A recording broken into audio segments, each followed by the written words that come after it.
That I'm not one of those preachers that come with anything like lay me down to sleep or, we want to thank you for the laying down on last night and the rising of this morning because I'm in the gutter with you. Not one of those faith leaders that believe in building the church up, but I build the church out. I am the church wherever I go. And this morning I was raised early this morning, and I needed to share with you that your fight is not in vain. Your fight is not in vain, but it's also not against flesh and blood, but it's against the powers and principalities that be, and that's in high places. And in order for us to get to high places, we need to pray this morning that we shift the climate around sex trafficking and health issues and homelessness and hunger and poverty. We need to shift that climate. And in order for us to shift the climate, our prayer is that we actually shift the atmosphere. See, if it gets too hot in here, we can turn the temperature to cool. If it gets too cool, we can turn the temperature to hot. But see, that's the climate. We need to change the climate by changing the atmosphere. So my prayer today is that God begins to shift the atmosphere and shifts us out of what we consider to be our comfort zones. That God shifts our faith and combines that with work. That he shifts our advocacy and combines that with action. Because in order to end all the things that we're going to be talking about today, I think we need to all go back to the beginning. And that's our first love. Our first love when we had just a concern, and God turned that into care, then he turned that into compassion, and then for many of us, he turned it into a cause. I'm praying this morning that leaders begin to lead and not be led. My.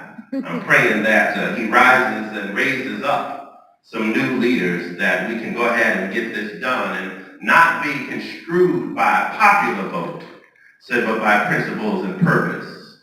I'm praying that as we come this day that we're not focused on the appetizer, but we're going to get focused on the agenda.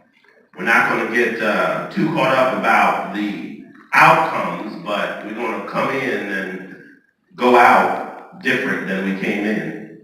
I'm praying that this shift, again, is so violent that it begins to stir up our gifts that we can combine with talents. I'm praying that God creates in us a new heart, not a clean heart, but a new heart, one that is like his, one that's not based on our politics or polarization, but based on people. I'm praying that we see how he sees and we love how he loves.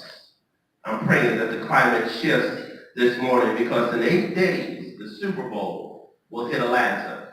Sex trafficking, folks are already coming in, homeless, being put out of the city. I'm praying that every spirit is bound and that God begins to loose some things in us to change our mindsets, our hearts. I'm praying today that God gives us the wisdom and the understanding and the knowledge to do his will, not from the 12th floor, but from the ground floor, ground zero. I'm praying that we begin to provide help where help is needed, where God will allow us to restore hope, and then most importantly, allow our own hearts to heal.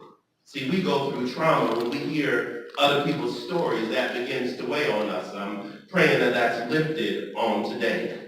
I'm declaring and decreeing that in this meeting we begin afresh and we begin anew, and that we have a new anointing to move the needle. So I'm asking God to remind us today who we are, why we were created, what our purpose is in him, and our destiny that is before us.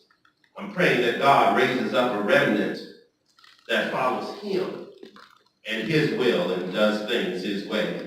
I'm praying that innovation gets stirred, influence gets stirred, integrity gets stirred. I'm praying that intentionality gets stirred today, that we can increase our impact, not for our own glory, but for his glory. And I just say these things in his precious name. For we've heard the stories and we've seen the faces. We've seen folks that have been broken, torn down. But I'm praying that God turn victims into victors today. No longer survivors, but overcomers by the precious blood of his Lamb. provision to be set. Politicians, pastors, police chiefs, principals, as well as chief magistrates, we call it to order. We bind every ism and every phobia and knock it down on today. We're praying that God protects every child, young boy, and young girl. This is my prayer, and by faith, it is so. Amen.